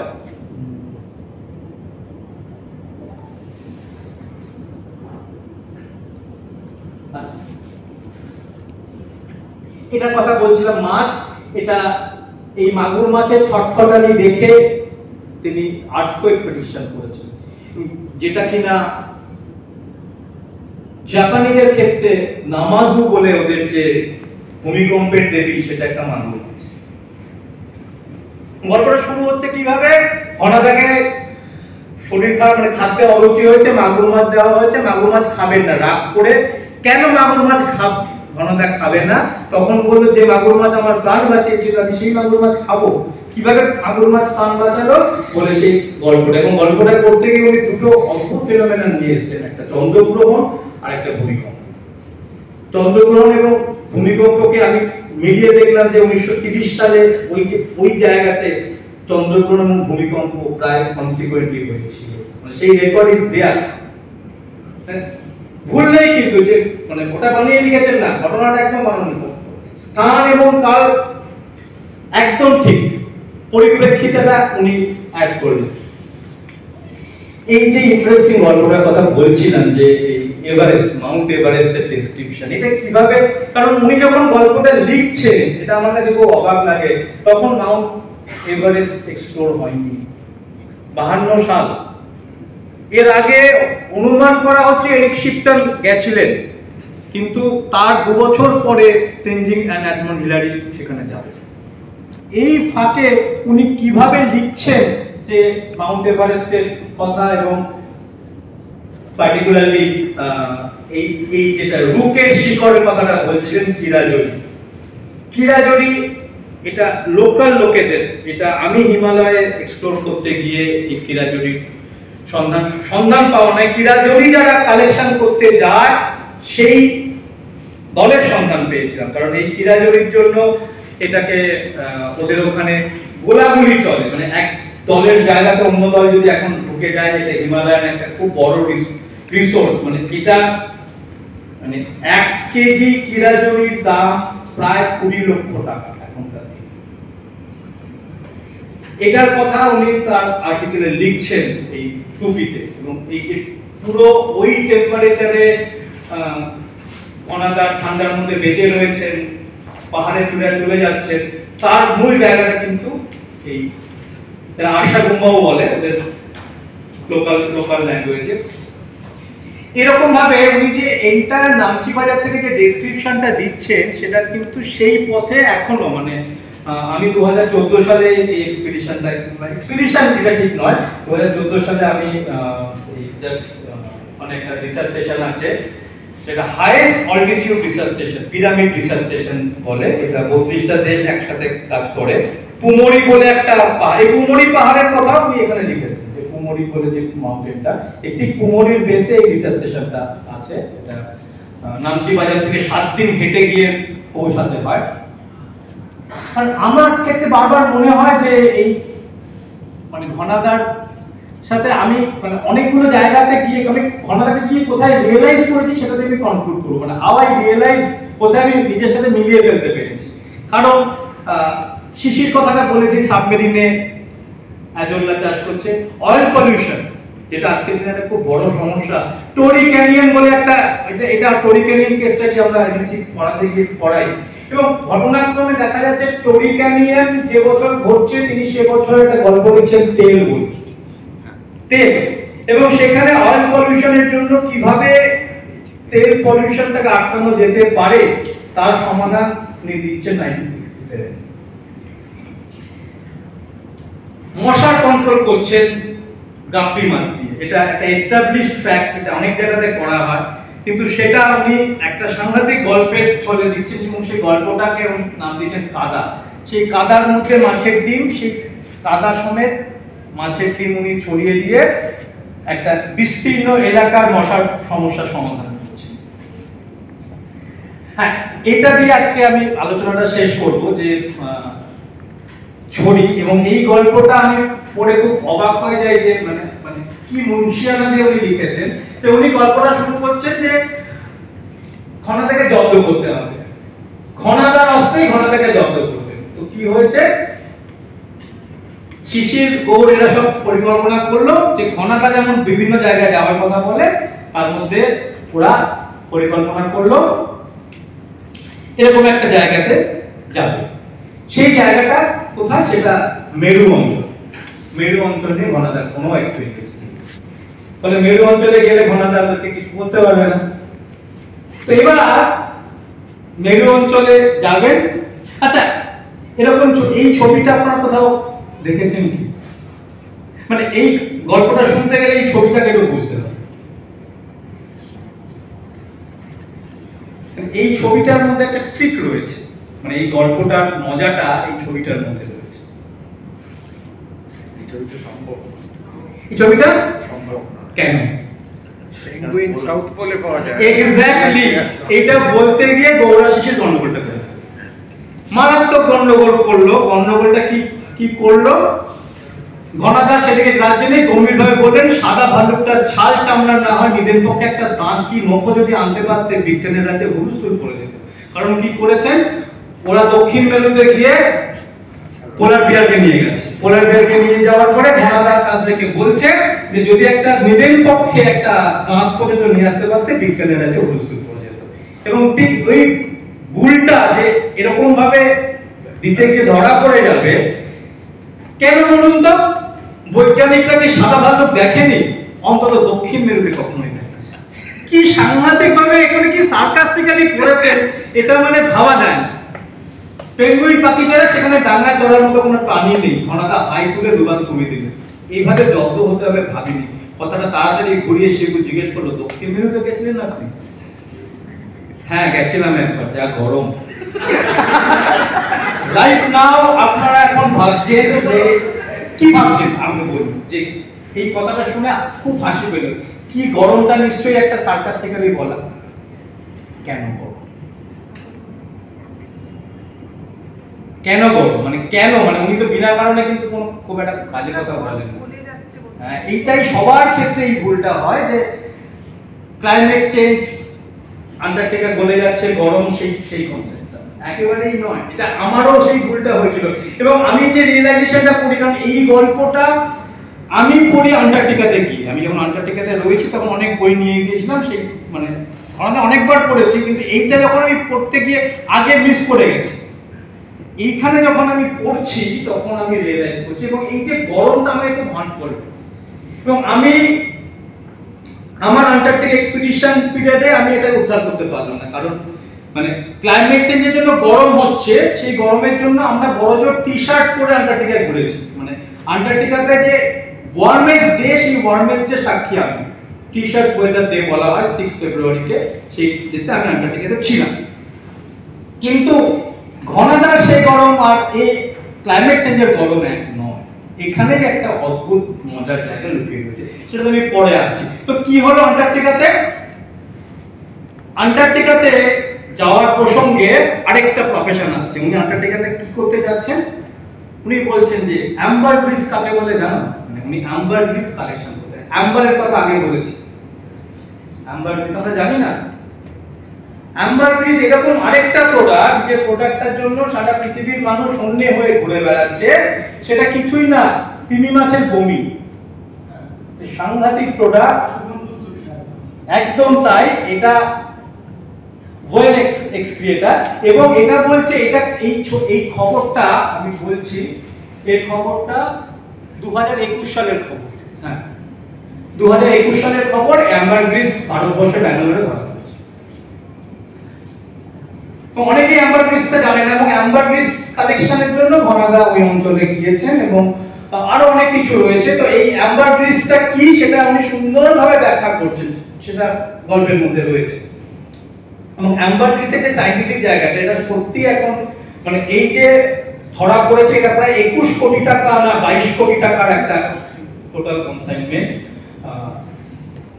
সেই অ্যাম্বারগ্রিসের খবর। এবং এই যে অঞ্চলগুলোতে তিমি পাওয়া যায়, এই ছবিটা আমার তোলা আমাদের এক্সপেডিশনের সময়কার, যে আমরা প্রচুর তিমি সত্যি সত্যি ওই অঞ্চলে পাওয়া যায় এবং অনেক রকমের তিমির কথা বলা হচ্ছে। এটা একটা মানে মিঙ্কি ওয়েল বলে একটা ওয়েল, আমরা ঠিক জাহাজ আমরা যখন যাচ্ছি আমাদের জাহাজের সঙ্গে সঙ্গে এই ওয়েলটা ছিল, সেটা একটা অন্য স্টোরি। তো এই যে কিভাবে উনি অ্যাম্বারগ্রিসকে তাচ্ছিল্যের সঙ্গে নিয়ে এলেন এবং অ্যাম্বারগ্রিসটা বলতে বলতে উনি বলছেন যে উনি মেন আন্টার্কটিকাতে পৌঁছে গেছেন। চোখ খোলার পরে বুঝলাম কোট প্যান্ট পরা ভদ্রলোক না, সেগুলো পেঙ্গুইন পাখি। পেঙ্গুইনরা তুষাররাজ্যে কখনো মানুষ দেখেনি, ভয় পেয়ে তারা নিজেদের ভাষায় আমার সম্পর্কে খোলাখুলি আলোচনা করছে। এইটা নাকি অদ্ভুত সিনোনিমাস। এর পরের ছবিটা দেখুন, এটা আমি এবং আমার চারপাশে পেঙ্গুইন। মানে আমি কি কোরিলেট করতে পারি না এটাকে ঘনতার সাথে? লিটারালি আমার এই অভিজ্ঞতাটা হয়েছে। আমি পড়ে ভাবছি যে কিভাবে প্রেমেন্দ্র মিত্র লিখলেন এই কথাটা।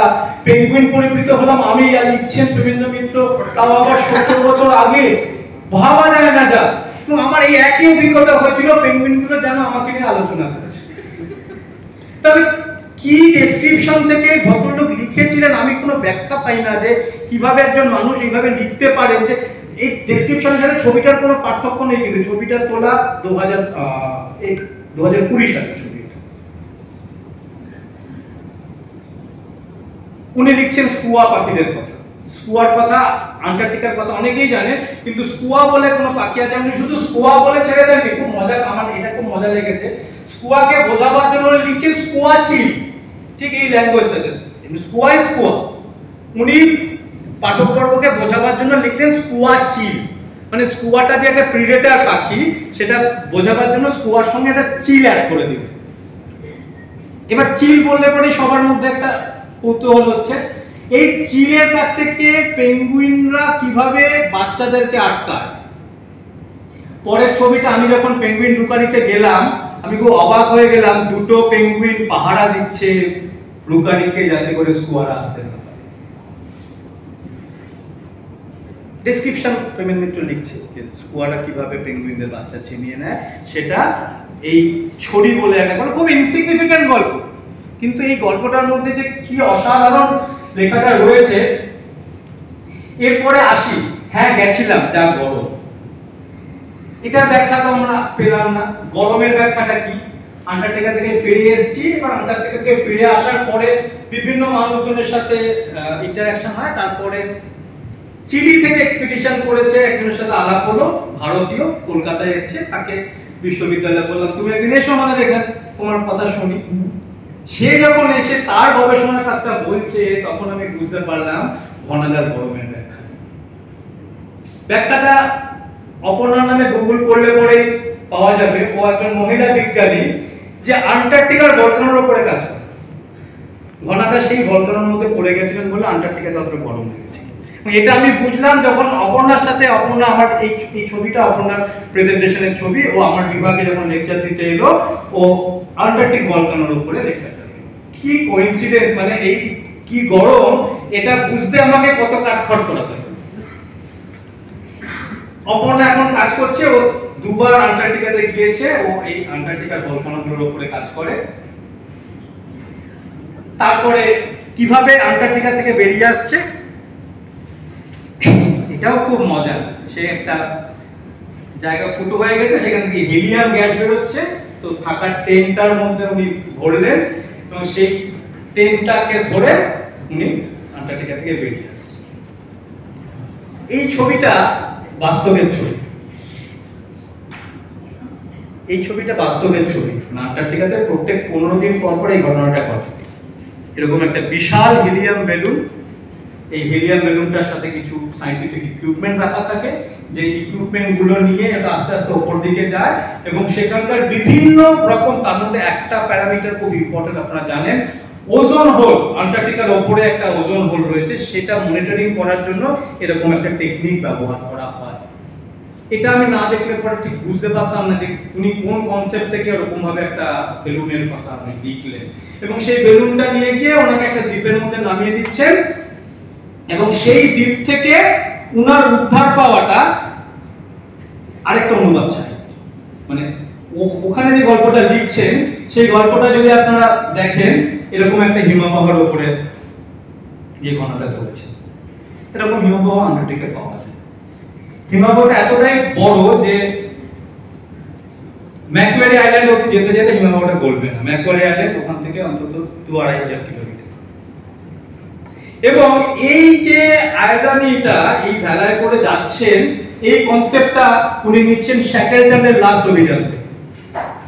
শ্যাকেলটনের কথা আপনারা অনেকেই জানেন। শ্যাকেলটন করেছিলেন কি, ওর নৌকাটা জাহাজ ভেঙে যাওয়ার পরে এই বরফের ভেলায় করে উনি 40 জন সহযাত্রীকে নিয়ে এরকম একটা আইল্যান্ডে পৌঁছান, তারপরে মাছ ধরার নৌকাতে করে উনি ফিরে আসেন। ঠিক সেই কনসেপ্টটা উনি ওই ম্যাকোয়ারি আইল্যান্ডের কথা বললেন। ম্যাকোয়ারি আইল্যান্ডের ম্যাপিংটা আমি করেছি। যাই হোক, এটা একদম আমাদের টেক হোম মেসেজের জায়গা, যে আমরা ছোট ছোট কতগুলো জায়গাতে আমরা দেখার চেষ্টা করলাম। ঘনাদা যখন তিনি বাঁচাচ্ছেন, তার 10 বছর পরে আন্তর্জাতিক আইন হচ্ছে ওয়েব কনজারভেশন।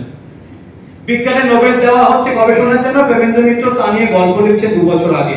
এটা 2008 সালে পাবলিশ হয়। মোহিত রায়ের একটা অদ্ভুত লেখা, সেই লেখাটা থেকে আমি এটা কোট করলাম। আনন্দবাজারের লেখাটা বেরিয়েছিল। এবং শেষে আমি ওনাকে একটা কথা বলছি, ভূগোল বিলাসী, এই কথাটা প্রেমেন্দ্র মিত্র নিজের লেখা।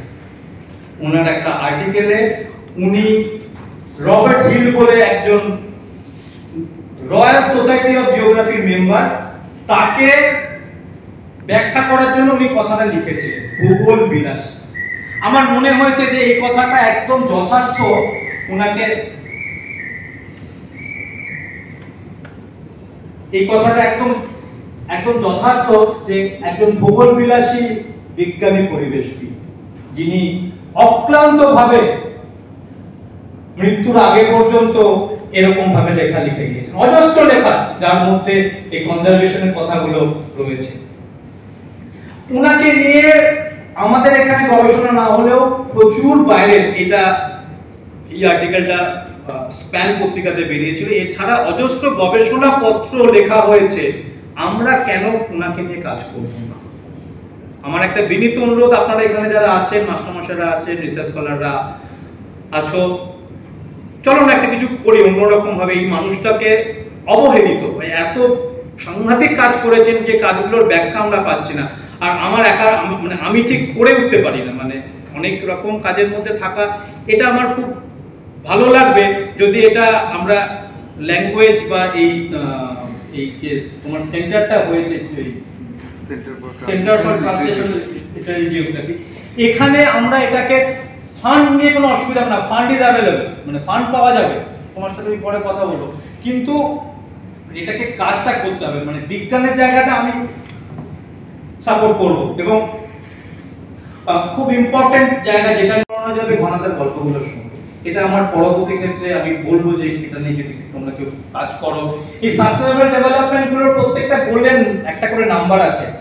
এই চেন্নাইতে এই সামনের মাসে এটার উপরে একটা আলাদা কনফারেন্স হচ্ছে সাস্টেনেবল গোলগুলোর জন্য।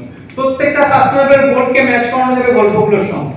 মানে ঘনাদার যে এতগুলো গল্প, আমরা কিভাবে সাস্টেনেবল ডেভেলপমেন্ট গোলটা কি 2030 সালের মধ্যে মানুষকে এগুলো করতে হবে। এটা ইন্টারন্যাশনালি একটা প্রোটোকল, যেটাকে আমরা বলি কিয়োটো চুক্তি। কিয়োটো চুক্তির একটা আউটকাম হিসেবে এটা নেওয়া হয়েছে।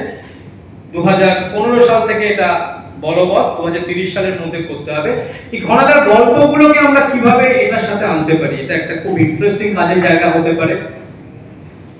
এবং একদম শেষের একটা অদ্ভুত গল্প, যেটা কিভাবে ভাবনাটা উনি লিখেছিলেন সেটা আমার খুব অবাক লাগে। পৃথিবী বাড়লো না কেন? আমরা কার্বন ফুটপ্রিন্টের কথা বলি। কার্বন ফুটপ্রিন্টের কথা বলতে গিয়ে বারবার করে বলা হয়েছে যে মানুষের ব্যবহার, রিসোর্স কমাতে হবে, ব্যবহারের প্যাটার্ন কমাতে হবে। আচ্ছা, আমরা কি কখনো ভেবেছি মানুষকে যদি ছোট করে দেওয়া হয় তাহলে তো রিসোর্স বেড়ে যাবে? ভাবতে খুব কষ্ট হচ্ছে। মানে আমাদের টোটাল, আমাদের যদি বডি মাস ইনডেক্স কমিয়ে দেওয়া যায় তাহলে পরে এই রিসোর্সটা স্কারসিটি হবে না। এই গল্পটার বিষয়বস্তুটা তাই। এবং সে বছর ইন্টারন্যাশনাল থিম হলো গিয়ে অনলি ওয়ান আর্থ। প্রথম এনভায়রনমেন্ট ডে সেলিব্রেশন হচ্ছে অনলি 1 আওয়ার এই রিসোর্স নিয়ে সমস্যা। তার আগের বছর স্টকহোম কনফারেন্স হয়েছে যেখানে পলিউশন, পভার্টি এন্ড পপুলেশন এই নিয়ে আলোচনা হয়েছে। তারপরে উনি লিখে ফেললেন পৃথিবী বাঁচবে না, জাস্ট আনবিলিভেবল। এবং সেখানে উনি একটা কনক্লুশন লিখছে, মানুষকে আকারে ছোট করলেই তার বেশিরভাগ সমস্যা মিটবে এই কথা ভাবা আপনার ভুল। শুধু পৃথিবী তার পক্ষে বিশাল করলে চলবে না, মানুষের মনটাকেও সেই সঙ্গে আরো বড় আর উদার করতে হবে। তার উপায় যতদিন না হয় ততদিন পৃথিবীর বদলে সারা ব্রহ্মাণ্ড পেলেও সমস্যা মিটবে, এটা উনি কমেন্ট করে দিচ্ছেন। With this I am concluding, I am ending it, and একটা রিকোয়েস্ট, ঘনাদাকে নিয়ে আরো বৈজ্ঞানিক কাজ হোক, আরো যদি আমরা কিছু তথ্যচিত্র তৈরি করতে পারি এই কাজগুলোকে নিয়ে উনি যেভাবে ভেবেছেন সেটা আমি মৃন্ময়ের উপর দায়িত্ব দেব। আমরা তোমার সাথে আছি, এগিয়ে চলো। Thank you.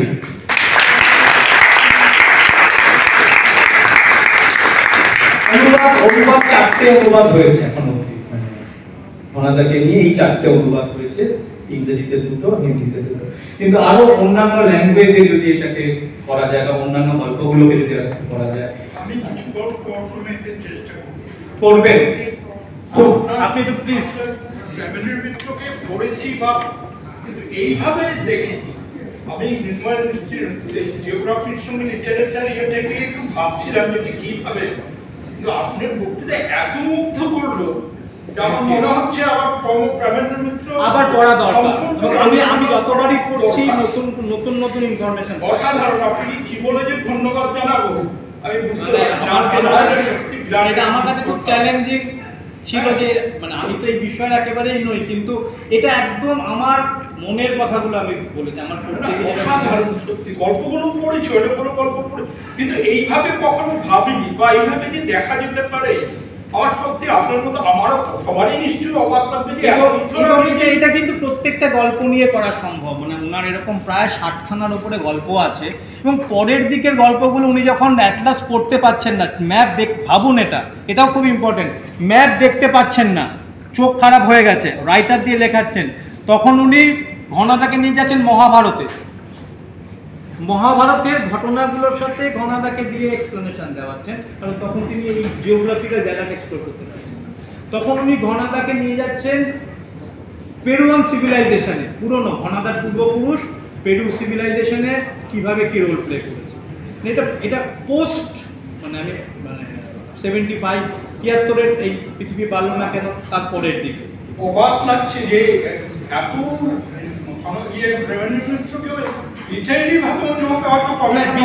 বৈজ্ঞানিক জায়গা থেকে আমরা আলাদা একটা ইয়ে রয়েছে।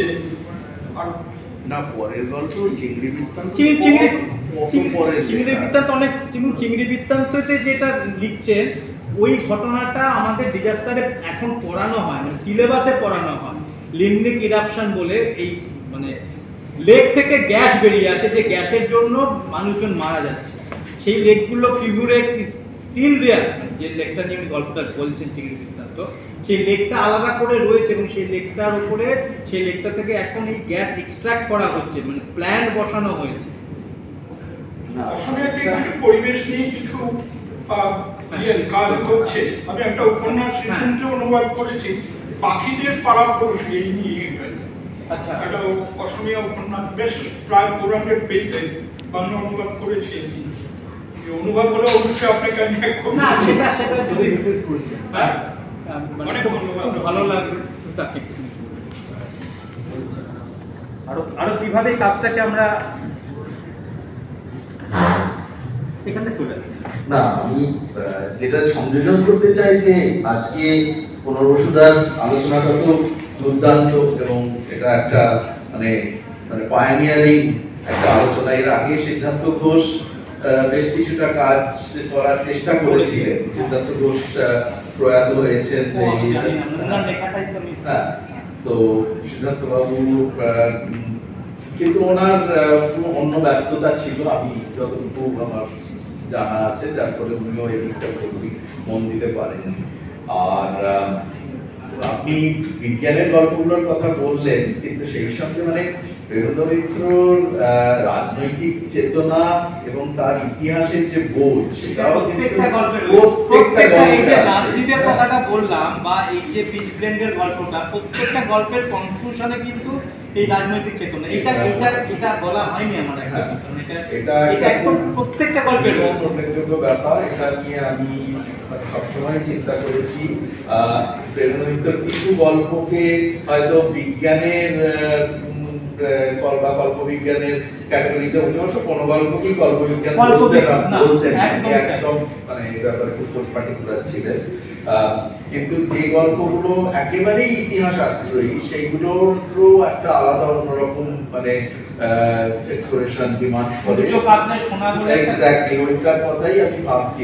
এবং মানে খুব খারাপ লাগে একটা ছোট্ট তথ্য ভেবে, সূর্যকান্তের সোনা যে বছরে মানে প্রকাশিত হয় সে বছর খুব সম্ভবত দেশ পত্রিকা এটি ছাপতে অস্বীকার করে। তার কারণ এটি নাকি ছোটদের গল্প, তার বদলে দেশ পত্রিকা সে বছর মানে ফেলুদা ছাপে। আচ্ছা, তো এইখানে একটা মানে সূক্ষ্ম, ভীষণ সূক্ষ্ম হয়তো, কিন্তু একটা রেশারেশির ব্যাপার ছিল। পরবর্তীকালে আমরা দেখেছি আনন্দ মেলায় একই সঙ্গে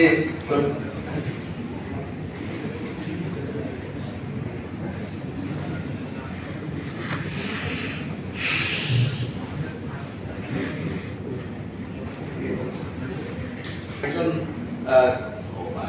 এই সমকালের এক বিখ্যাত লেখক হিমাদ্রি কিশোর দাশগুপ্ত, ওর কাছে শোনা যে আমাদের সেই বড় হাউস ওই গল্পটাকে ছোটদের গল্প বলে এটাকে আনন্দ মেলায় দিতে চেয়েছিল এবং দেশের জন্য উপযুক্ত মনে করেনি আর কি। দুঃখ পেয়েছে, আঘাত পেয়েছে। হ্যাঁ, তো এই যে মানে অবহেলা এবং এই যে না বুঝতে পারা, পরবর্তীকালে অবশ্য আমরা দেখি আনন্দ মেলাতে প্রেমেন্দ্র মিত্র এবং সত্যজিৎ রায় দুজনে একই সঙ্গে প্রকাশিত হচ্ছে। মান্ধাতার টোপ ঘনাদা বেরোচ্ছে আনন্দ মেলায়। প্রত্যেকটা গল্প নিয়েই গল্প করা যায়। অ্যাকচুয়ালি আমি আজকে মানে আপনার খালি দৌড়েছে, আমি তো এটা নিয়ে আলোচনা করার লোক, সত্যি কথা বলতে গেলে লোক পাই না। জানেন তো কারণটা কি, মানে মান্ধাতার টোপ বলে যে জায়গাটা লেখা, এটা হয়তো আমাকে অনেকে বলে তুইও ভুল দিস। লক নেস বলে যে ব্যাকগ্রাউন্ডটা লেখা, আমি লক নেসে আই স্পেন্ড 2 days, 2 দিন ধরে আমি লক নেসে, আমি জানি ওরকম কোনো কিছু হয়তো পাওয়া যাবে না, কিন্তু লক নেস আমার চোখের সামনে ভালো। কিছু কিছু ফটোগ্রাফও আছে লক নেসে, দেখা যাচ্ছে একটা কিছু টিউবের মতো উঠে আসছে। হ্যাঁ, লক নেস খুব বিখ্যাত জায়গা স্কটল্যান্ড। লক নেসে আমি ওখানে ছিলাম, থেকেছি, গিয়েছি, কিন্তু আমি মেলাতে পারি, কারণ ওখানে গেলে মনে হয় যে ওখানে ওরা আছে। আর লক নেসের ওয়াটার মনস্টার অনেক দিন ধরে ইংরেজিতে কিন্তু লেখা। হ্যাঁ, তো ওইটাকে মান্ধাতার টোপ বলে, মানে ওই মনস্টারকে ধরার জন্য উনি সেই সময়টা আরেকটা অ্যানিমেলকে সিলকান্ত বলে একটা ফসিল অ্যানিমেলকে ফসিলাইজড ফিশ যেটাকে, এবং এটা জানেন কিনা জানি না, এই সিলকান্তটা উনি অনুমান করে লিখেছিলেন। ফসিল দেখেছি, ফসিলের ছবি সিলকান্ত অরিজিনাল পাওয়া গেছে, আপনি গুগল করে দেখবেন। সিলকান্ত এটা 17 কি 15 সালে সিলকান্তটা আবার পাওয়া গেছে, ইটস নট অনলি ফসিল। তার মানে কিভাবে উনি যে বিষয়গুলোকে বেছেছে, কতটা নৈপুণ্যের সাথে কাজগুলো করেছে, এটা নিয়ে কিন্তু এটাকে নিয়ে কন্টিনিউ করতে হবে। মানে একজন ভালো ছেলে মেয়ে এখান থেকে যদি কাউকে টেকনিক্যাল এটা নিয়ে কাজ করার, আমি জানি অনেকের এটা নিয়ে কাজ করার উৎসাহ পাবেন কি পাবেন না, কিন্তু কাজ করলে পরে এটা একটা অন্যরকম ইন্টারন্যাশনাল লেভেলের কাজ। এই যে প্রত্যেকটা সমস্যা যেগুলো আইডেন্টিফাই করে গেছে, নট অনলি রিজিওনাল কিছু না, মানে মানে সিলেক্টিভ 5টা গল্প নিয়ে যদি একটা অ্যানোটেটেড মানে এডিশন বার করা যায়, কোনো একটা নভেলের যদি কোনো অ্যানোটেশন, খানিকটা অ্যানোটেশন আমি কতগুলো গল্পে তৈরি করছি, এটাকে যদি সেটাই একটা বড় কাজ। হ্যাঁ, এইগুলো মানে মশাটাকে নিয়ে অনেক কাজ হয়েছে, কিন্তু অন্যান্য গল্পগুলোকে নিয়ে আরেকটা গল্প যখন সেটা সাংঘাতিক ওটা করেছে টল বলে, আমরা বলি না জল টল, এই টল হলো গিয়ে মানে যেখানে অক্সিজেন আইসোটোপটা 16 বদলে 18, হাইড্রোজেনটা হলে ডয়টেরিয়াম হয়। তো উনি বলছেন যে নামটা কি বলবো, আমরা জল টল বলি, টল বললেই বোধহয় এটা ভালো হবে, এইভাবে উনি শুরু করছেন। শুরু করে উনি সেই জল মানে এটা বলে কি H2O18 আর কি, এইটাকে নিয়ে গল্পটা, এবং এইটাকে চেস করার জন্য উনি প্রশান্ত মহাসাগরের যতগুলো আইল্যান্ড কান্ট্রি আছে প্রত্যেকটা আইল্যান্ড কান্ট্রিকে ছুঁয়ে গেছে, গ্যালাপাগোস থেকে শুরু করেছেন, তাইতি